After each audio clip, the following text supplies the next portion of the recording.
नमस्कार, update India देख रहे हैं आप और मैं हूं दीपक कुमावत। बुलेटिन की शुरुआत करेंगे इस वक्त की हेडलाइंस के साथ। हिजबुल्लाह इजराइल के बीच थमी जंग, नेतन्याहू ने किया सीज फायर का ऐलान। प्रधानमंत्री नेतन्याहू ने संघर्ष विराम के बीच में बताए 3 कारण। सुप्रीम कोर्ट ने संविधान दिवस समारोह में शामिल हुए पीएम मोदी। संविधान दिवस पर बोले पीएम मोदी, पहली बार जम्मू कश्मीर में संविधान दिवस मनाया गया। सुप्रीम कोर्ट में खारिज की बैलेट पेपर्स में चुनाव कराने की संबंधी याचिका। कोर्ट ने कहा, अगर आप चुनाव जीतते हैं तो ईवीएम में गड़बड़ी नहीं, हारने पर ही ईवीएम में खराबी का आरोप क्यों लगाया जाता है। और अब खबरें विस्तार से। इजराइल के प्रधानमंत्री बेंजामिन नेतन्याहू ने लेबनान के हिजबुल्लाह के साथ संघर्ष विराम की घोषणा की है, जिससे दोनों पक्षों के बीच जारी भीषण लड़ाई फिलहाल थमने की उम्मीद है। इस फैसले के बाद इजरायली सुरक्षा कैबिनेट ने संघर्ष विराम को लेकर चर्चा की थी। वहीं बता दें कि इजराइल की सेना ने पिछले 24 घंटे में लेबनान की राजधानी पर कई हवाई हमले किए, जिसमें कम से कम 31 लोगों की मौत हुई। वहीं हिजबुल्लाह ने इजराइल पर रॉकेट दागने का सिलसिला भी जारी रखा। प्रधानमंत्री नेतन्याहू ने संघर्ष विराम के पीछे 3 प्रमुख कारण बताए हैं, जिसमें ईरान से बढ़ते खतरे का ध्यान केंद्रित करना है, इजरायली सेना को पुनः सशक्त और पुनः स्फूर्ति करना है और विभिन्न मोर्चों को अलग अलग हमास को अलग अलग करना है। प्रधानमंत्री नरेंद्र मोदी मंगलवार को सुप्रीम कोर्ट में संविधान दिवस समारोह में शामिल हुए। वहीं पीएम मोदी ने समारोह को संबोधित करते हुए सभी देशवासियों को संविधान दिवस की शुभकामनाएं दी। इस मौके पर पीएम मोदी ने कहा कि भारत के संविधान का ये 75वां साल पूरे देश के लिए एक असीम गौरव का दिवस है। मैं आज भारत के संविधान को, संविधान सभा के सभी सदस्यों को आदरपूर्वक नमन करता हूं। वहीं पीएम मोदी ने आगे कहा कि संविधान की ताकत के कारण ही आज बाबा साहेब संविधान का जम्मू कश्मीर में पूरी तरह से लागू हो पाया है। वहीं पहली बार जम्मू कश्मीर में संविधान दिवस मनाया गया। आज भारत परिवर्तन में के एक बड़े दौर से गुजर रहा है और भारत का संविधान हमें रास्ता दिखा रहा है।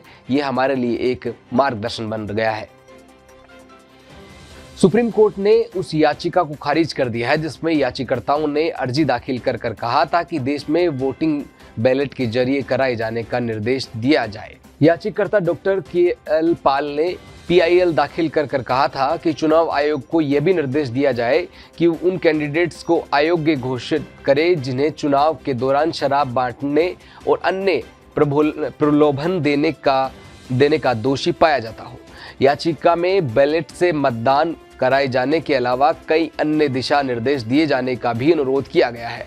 सुप्रीम कोर्ट ने इस मामले में याचिका खारिज करते हुए कहा है कि अगर आप चुनाव जीतते हैं तो ईवीएम सही है, हारने पर ईवीएम में गड़बड़ी का आरोप लगाया जाता है। अदालत ने कहा है कि मामले में याचिकाकर्ता कोई पॉलिटिकल पार्टी का नहीं था। झारखंड में एक बार फिर झारखंड मुक्ति मोर्चा गठबंधन सरकार बनाने वाली है। झामुमो की जीत के बाद मुख्यमंत्री हेमंत सोरेन अपनी पत्नी कल्पना सोरेन के साथ दिल्ली दौरे पर हैं। उन्होंने प्रधानमंत्री नरेंद्र मोदी से मुलाकात की।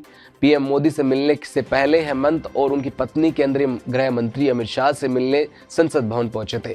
बता दें कि इस महीने हुए विधानसभा चुनाव में झामुमो ने 81 में से 34 सीटों पर जीत हासिल की। वहीं भाजपा ने 21 और आजसू ने 1, लोजपा रामविलास ने 1 और झारखंड लोकतांत्रिक क्रांतिकारी मोर्चा ने 1, जनता दल यूनाइटेड ने 1 सीट पर जीत मिली। पीएम मोदी से मिलने के बाद हेमंत सोरेन ने पत्रकारों से बात की। उन्होंने कहा कि आप सभी को नमस्कार, आने वाले दिनों में भी बैठकें होगी, बहुत सारी बातें हैं, हम अपनी सरकार बनानी है, यहाँ हम आशीर्वाद के लिए आए हैं। बांग्लादेश में हिंदू अल्पसंख्यकों के खिलाफ पुलिस ने दमनकारी कार्रवाई की है। इस्कॉन के महंत चिन्मय कृष्ण दास ब्रह्मचारी की गिरफ्तारी के बाद चटगांव में प्रदर्शन कर रहे समर्थकों पर पुलिस ने पहले तो लाठीचार्ज किया और फिर साउंड ग्रेनेड दागे। पुलिस की इस हिंसक कार्रवाई में एक व्यक्ति की मौत हो गई, जबकि कई लोग घायल हो गए हैं। बता दें कि हिंदू धर्माचार्य चिन्मय कृष्ण दास पर बांग्लादेश के राष्ट्रीय ध्वज के अपमान और देशद्रोह का आरोप लगाया गया है। इस आरोप में वहां की अदालत ने उनकी जमानत याचिका खारिज कर उन्हें जेल भेजने का आदेश दिया है, जिसके बाद उनके समर्थकों ने अपना विरोध जताना शुरू कर दिया। इससे बाद पुलिस ने यहां दमनकारी कार्रवाई की। पाकिस्तान में रक्तपात का नया दौर शुरू हो गया है। इस्लामाबाद में आपातकाल जैसे हालात बन गए हैं। यहाँ पाकिस्तान सेना और इमरान समर्थकों के बीच खूनी जंग हो रही है। पाकिस्तान सेना ने इमरान समर्थकों का दमन शुरू कर दिया है। प्रदर्शनकारियों को देखते ही गोली मारने के आदेश दे दिए गए हैं। वहीं इस्लामाबाद में शहबाज सरकार और पाकिस्तान सेना ने मंगलवार को एक और दमन चक्र शुरू कर दिया है। इमरान समर्थक प्रदर्शनकारियों पर गोलियां चलाई गई है, आंसू गैस के गोले छोड़े गए हैं, प्रदर्शनकारियों पर लाठी बरसाई गई है। इमरान खान के समर्थकों और पाकिस्तान सेना के बीच ऐसी खूनी जंग हो रही है जिससे धीरे धीरे पाकिस्तान में शहबाज सरकार और सेना के खिलाफ बगावत की आग भड़का दी गई है।